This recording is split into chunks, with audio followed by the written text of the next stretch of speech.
Hello everyone, and welcome to another episode of From Scratch. I often see questions about interfacing an aftermarket speedometer on your K100 cafe racer project. And there are some very nice equipment on the market available to replace your existing harness and electricity on the bike to kind of plug and play your new speedometer. I went the other way and built an electronic circuit board that translates all the signals to something that this new speedometer will understand. And this is how I went about. Right, let's have a look at the functionality that we want on our new speedometer cluster. I want the ref counter to work. I want the speed and distance indicator to work. Although I did not have a fuel gauge on my old speedometer, I want to connect the two level indicators in the fuel tank to show something on my fuel gauge. I want the gear position sensor to work, showing the gear I'm in as well as neutral when I'm in neutral. And I also want the signal to go to the start button when I'm in neutral. That enables me to start the bike without pulling the clutch. I want the lights indicator to work. I want the high beam indicator to work. Also the turn signal indicators. And then I added a light for over temperature warning. One for low pressure on oil warning. One for a choke on warning light, and one for a low charge.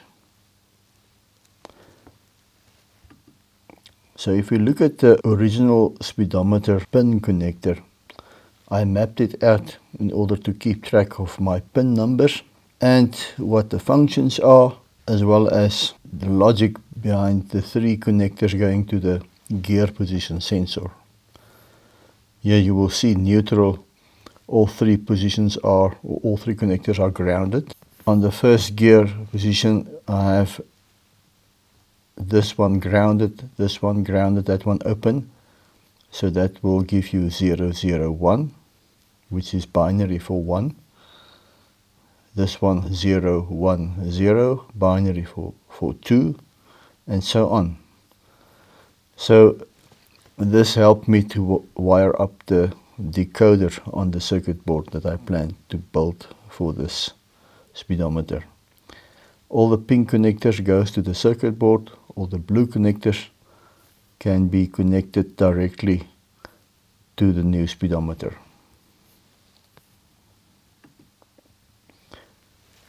This is the new speedometer wiring. Now this is mine, and the way I wired it up in these three plugs, which may not be the same as the one you have. Even the coloring of the wires I see differ depending on where you bought this speedometer. So again, I mapped this out in order to keep track when I give the pin numbers on the circuit board.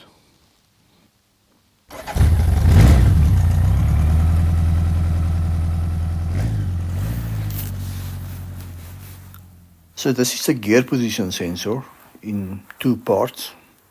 I broke it open to repair it. You have the rotary part here with these connectors that rotates over these tracks here. Now there's 6 stop positions here, where one is here. That's for first gear. One is here, that's for neutral. One is here, second gear, third gear, fourth gear, and fifth gear. The connectors here are all connected inside, so they basically take these tracks, those 3 tracks, and connect them to the center point. Connecting it to the center point puts signals on these 3 pins here, which is 24 2, 24 3, 24 4, according to my pin numbering convention. The one in the center is ground. Now if you map this for neutral, first gear, second gear, third gear, fourth gear and fifth gear, you will, for pin 2, 3 and 4, find that all the connectors are grounded. That equates to zeros. That is 0 being binary code and this the normal number. 1 will be 0, 0, 1. If you look at 1, will be grounded, grounded and not grounded. So 0, 0, 1. 2 will be 0, 1, 0. If you look at 2, grounded, not grounded and grounded, and so on. 3 will be 0, 1, 1. 4 will be 1, 0, 0. And 5, 1, 0, 1. For the gear position sensor, we supply power to a 5-volt voltage regulator, which supplies power to the decoder, inputting and outputting all the signals to the speedometer and gear position sensor. When the gear selector is in neutral, the signals on pin 2, 3 and 4 will be grounded, resulting in pin Y0 to be pulled down to ground, which will light up the neutral indicator on the speedometer, and also removing the power to the base of transistor Q1, which in turn will switch on transistor Q2 and the relay providing power to the start button. So the bike will only start when it is in neutral. Going to first gear, pins 2 and 3 are still grounded, and the output Y0 on the decoder will output 5 volts again to the neutral circuit and pull down the signal on Y1, which will indicate gear 1 on the speedometer, and so on for all other gears.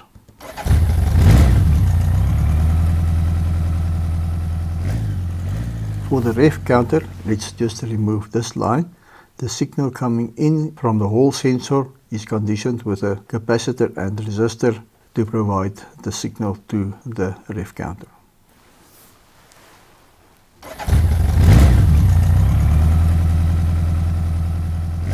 For the speedometer and automatic indicator cancelling circuits, I need 2 signals. A square wave of 6 volt to 0 volt to the flasher unit, as well as the similar wave pulling down the potential from the speedometer at the same rate. So I made this amplifier basically a copy of the one in the original speedometer with the added transistor Q3 for the pull down on the speedometer.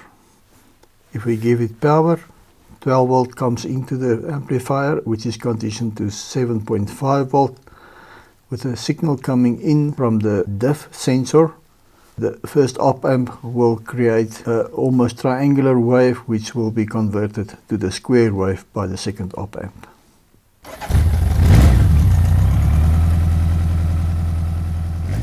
For the warning lights, I will wire power to the LED cluster, and you will see the charge light lighting up because there is no power coming from the alternator. The moment one of these connectors are grounded, that's the oil temperature and choke indicators, the LED will light up. Once the engine is started and the alternator is charging, power is applied to the other end of the LED, and with no potential difference, the LED will go out.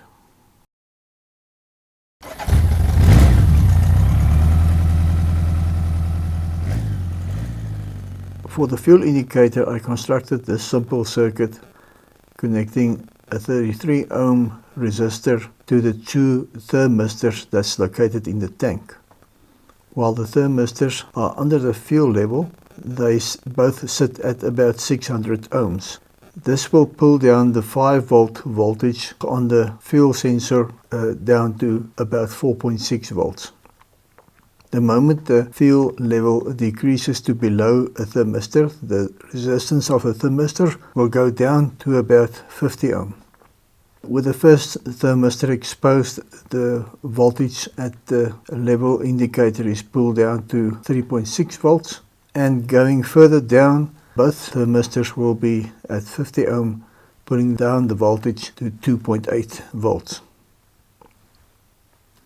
So my fuel indicator won't have a progressive decrease in fuel level, but rather two positions showing the different fuel levels. So you want to replace this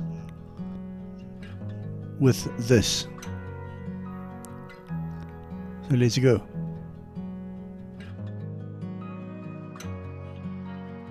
So we start off by constructing a plan for the circuit board that we can use to build, or first test and then build. And if I were to sing a melody, you'd be my drum and harmony. And I don't always see you clear, blurred eyes of fear, we both can vanish, disappear with all these chains holding my trust. I wanna take this chance. Maybe you're just So once it is designed, we had to test this whole thing piece by piece by building it on a breadboard. Okay, so for this part of the circuit board, I'm testing the section here, which is basically a copy from the original speedometer, the speed sensor section.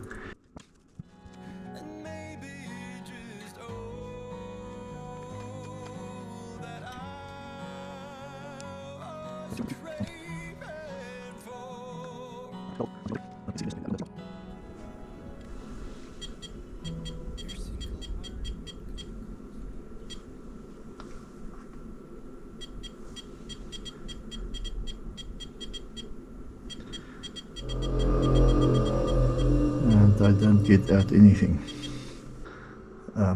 At first this thing did not work at all.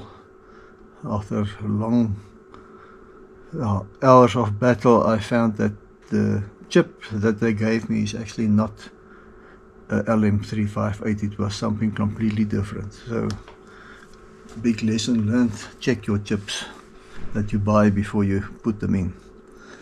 Right, so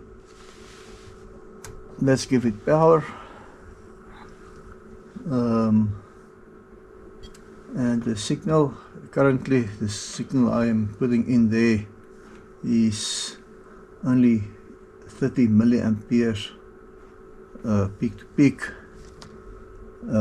and first of all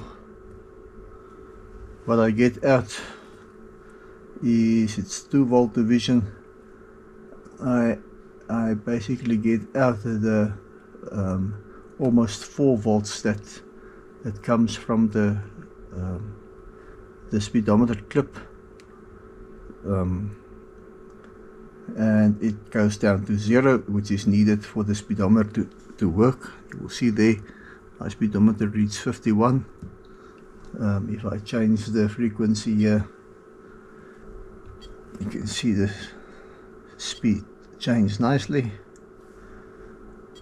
I jump in about 10 hertz at a point at a time, and it works nicely.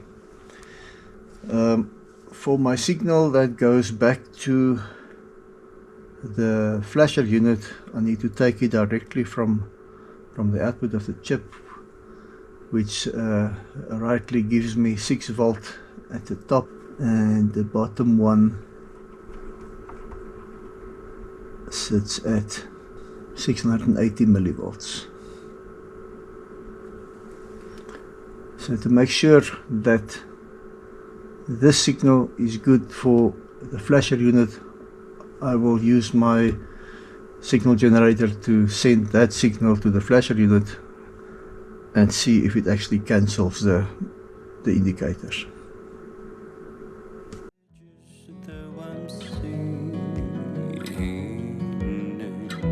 And I can stand you being over there, but if I'd rather have you standing near, and maybe you're just all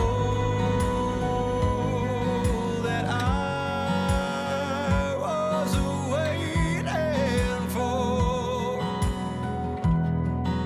and maybe you're just all that I was craving for. Time makes the glow and disappear, makes the doubts turn into fears, yet everything about you. Time takes the seconds into years, and looking back you won't believe how I'm so sure about you. Time makes the glowing disappear, makes the doubts turn into fears, yet everything about you.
The demons in my mind, oh, you do know you are my best partner in crime.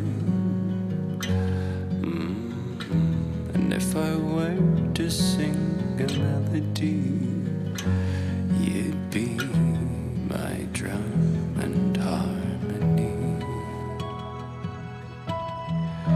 And I don't always see you clear, blurred eyes of fear, we both can vanish, disappear, disappear, with all these chains holding my trust. I want it.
Okay, so this little board I built in, wired up underneath this cover where my speedometer and the rest of the cluster is.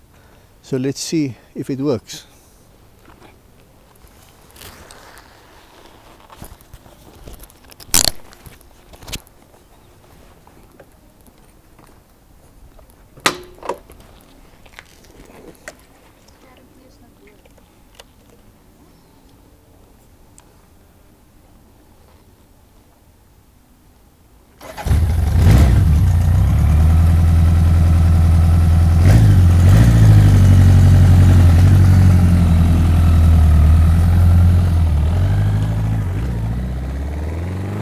So here you can see the choke on light is on because the choke is still out.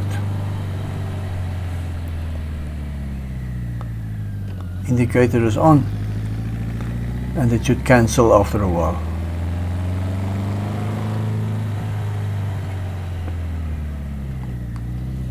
There you can see the indicator cancelled. The speed is much more stable, especially under 60 kilometers per hour. It was not readable in the past.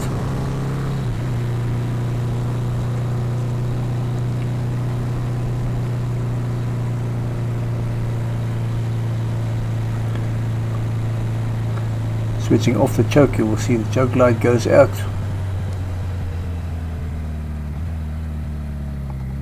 So my speedometer is working. Everything I wanted to do, it's doing. And it adds to the joy I have from this bike.